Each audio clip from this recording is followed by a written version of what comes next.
We're good. This is a 1970 hot air engine made by J. E. Lancaster of Mount Savage, Maryland.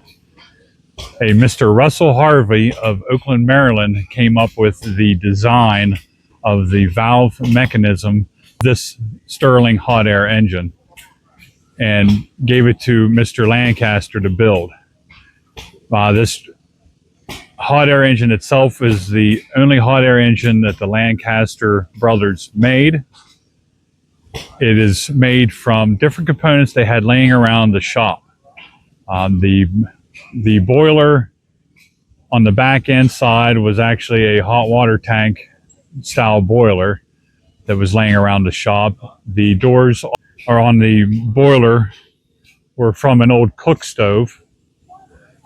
The aluminum fins that are on the cooling end were just aluminum sheeting they had laying around. The deck of the cart itself was from a old service truck. The cylinder sleeve, piston, and connecting rod was out of a Caterpillar D9 engine. They manufactured most of the parts, some of it blacksmith, some of it machined in their shop. The flywheel came off of a 4 horsepower hit and miss engine.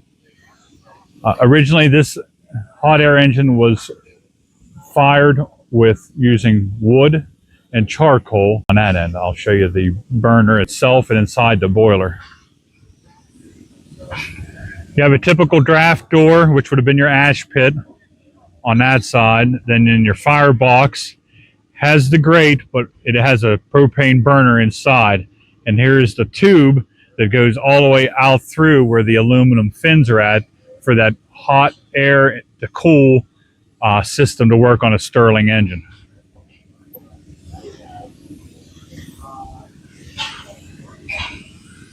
The engine itself will produce almost 1/8 of a horsepower when it is fully heated and running. So then that we saw on the inside goes inside. From in the this is that same tube that's inside the boiler that heats up, and the hot air is inside there. The Stirling engine part, this valving rod here is kind of, lack of better terminology, just a valve that would charge that cylinder in there, to whenever this turns over, the piston will push out. This valve is charging that air inside to have more pressure on that end, and it just works back and forth. We'll see if we have enough air, hot air, for it to run.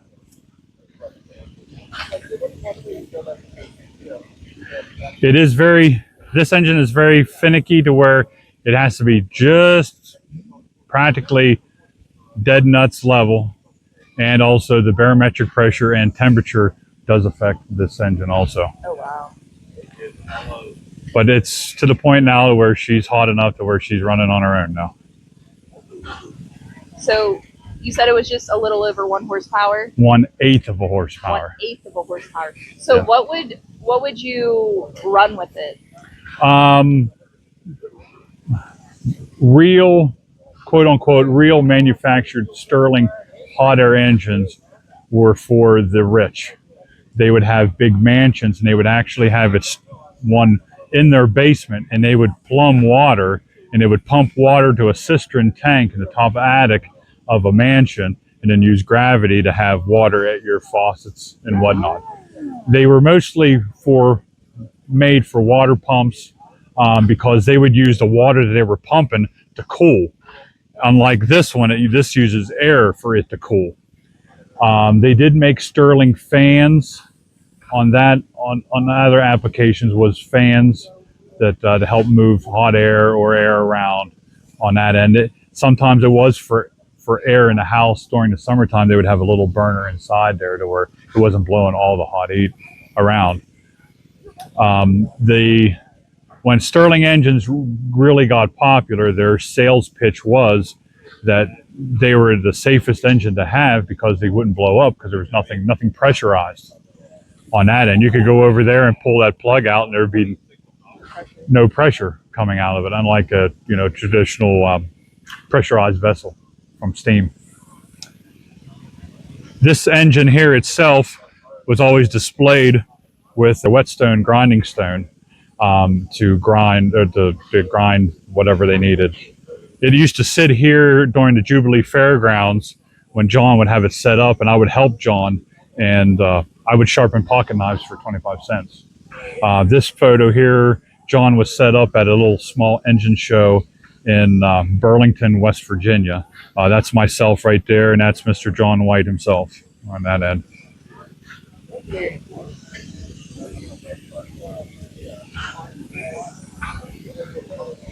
Once it warms up, it'll smooth out. Get some lubrication also. Do you have to use any kind of special oil? I just use 30 weight engine oil for the lubrications, grease in the grease cups, cup grease. And that 30 weight, like my car drives like a 30 WO or OW30. Oh, no, I don't run synthetic oil. I just regular run 30 weight, straight 30 weight engine oil. Yep. 30 weight's a good viscosity for temperatures to where it's not, with temperatures like this here, it'll flow nicer on that end.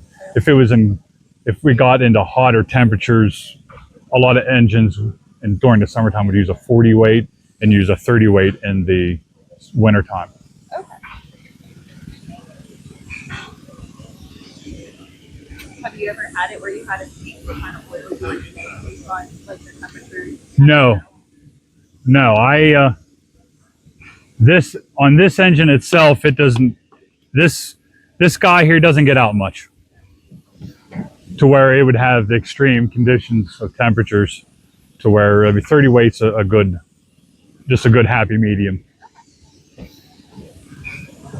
The other thing with this hot air engine with barometric pressure, it's kind of like your natural gas engines, like your oil well engines, anything that uses like a natural gas or propane to fuel. Right now, our barometric pressure is very low. So that means that there's no pressure coming down. So the pressure inside that box, inside there, is going to be a lot less. If we had a higher barometric pressure, we had more clouds in the sky, the barometric pressure would be higher. That means the pressure would be higher in there. It's like with oil well engines that are running natural gas and propane. For instance, like the Hope engine in there in the New Centerville has that 4-cylinder, uses propane to run. On a day like this here, I have to turn my fuel up because the pressure is not big enough. The barometric pressure is almost a fuel pump for some of these engines. An engine like this here a little bit, but like for natural gas engines. I feel like that's something new and unique. Like, yeah, there's a science to a lot of things. There's a science to a lot of ways of running things on that end. And it doesn't help too that it's still pretty cold out. yeah. That with that boiler not being it's not jacketed with insulation, so I'm losing a lot of heat. So if you had to pick the perfect day to run this, A 75-degree day. with some clouds. If it's more warm out, I could get away with it. But a day like this here where it's colder, clouds would help a little bit. Just very fortunate that the John White family left me. I was able to purchase this from the family. So because it's been a childhood, been with me for a long time.